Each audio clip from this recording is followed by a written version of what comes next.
ایسی تمام حالتوں میں جب بھی دھیان ہو جائے تو فوراً دل میں نہایت ندامت کے ساتھ اللہ کی طرف رجوع ہو جائیں اور زبان سے استغفر اللہ کہیں، یا اللہ میں بہت نادم ہوں، مجھے معاف فرما دیجئے اور آئندہ میں اس سے محفوظ رکھیے۔ یہ وہ عمل ہے جس سے بندے پر اللہ تعالیٰ کے بے پایاں اور کامل رحمتوں کے دروازے کھل جاتے ہیں۔ اس سے قلبی ندامت کے ساتھ ساتھ احساس عقیدت پیدا ہوتا ہے، ایمان کی حفاظت ہوتی ہے اور دولت تقوی نصیب ہوتی ہے۔ ایسے شخص سے جان بوجھ کر گناہ سرزد نہیں ہوتے یا بہت کم ہو جاتے ہیں، اور ایسے شخص سے مخلوق خدا کو اذیت نہیں پہنچتی۔ اللہ جل شانہ نے محض اپنے فضل و کرم سے اپنے خطا کار بندوں کو دنیا کی فلاح اور آخرت کی نجات حاصل کرنے کے لیے توبہ و استغفار کا وسیلہ عطا فرما کر بہت عظیم احسان فرمایا ہے۔ بزرگوں نے فرمایا ہے کہ اپنی گزشتہ عمر کے تمام گناہ صغیرہ ہوں یا کبیرہ جس قدر بھی یاد آئیں ان کا دھیان کر کے اللہ تعالیٰ سے 2-4 مرتبہ خوب جی بھر کے نہایت ندامت اور زاری کے ساتھ توبہ و استغفار کر لیں، بس اس قدر کافی ہے۔ انشاءاللہ تعالی سب گناہ معاف ہو جائیں گے۔ آئندہ پھر ہرگز یہ مشغلہ نہ رکھیں کہ بار بار ان کو یاد کر کے پریشان ہوں، بلکہ جب خود سے کوئی گناہ یاد آ جائے تو آہستہ سے ایک بار استغفر اللہ کر لیں، مگر بندوں کے حقوق کو ہر حال میں جس صورت میں بھی ہو سکے ادا کرنا یا معاف کرانا فرض و واجب ہے۔ محترم ناظرین، ایک حدیث ہے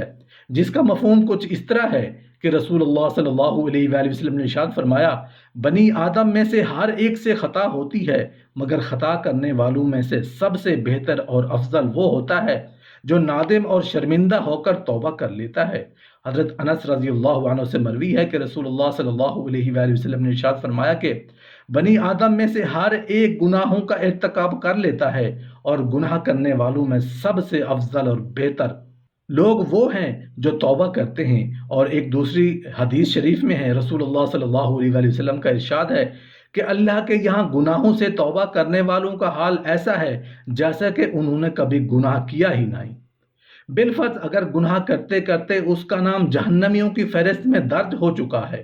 تو توبہ کے ذریعے سے وہاں سے اس کا نام کٹوا دیا جاتا ہے اور اہل جنت کی فہرست میں اس کا نام درج کر دیا جاتا ہے۔ ان میں ماجہ شریف میں ایک حدیث ہے،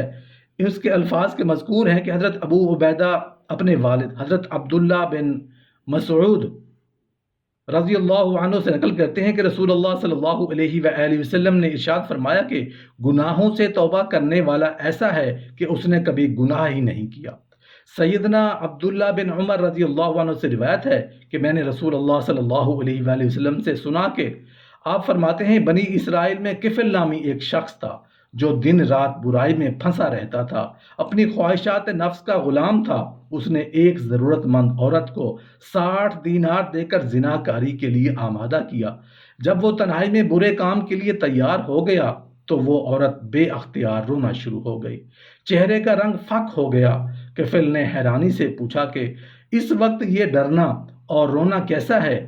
اس پاک باز اور شریف و نفس لڑکی نے روتے ہوئے کہا، مجھے اللہ تعالیٰ نے حرام قرار دیا ہے، میں بھی اپنی ضرورت سے مجبور ہو کر اس برے کام کے لیے تیار ہو گئی۔ اب اللہ کا خوف مجھے بے چین کیے دیتا ہے۔ ہائے آج 2 گھڑی کا لطف مستقل جان کا روگ بن جائے گا۔ اے کفل، اللہ کے لیے اس بدکاری سے باز آ جا اور اپنی اور میری جان پر رحم کر، آخر اللہ کو بھی حساب دینا ہے۔ اس لڑکی کی ایسی پرتاثیر اور سچی باتوں نے کفل پر گہرا اثر ڈالا، اپنے برے ارادے پر نادم اور شرمندہ ہوا، عذاب الہی کے خوف اور شکلیں اور اس کی نظروں کے سامنے گھومنے لگیں،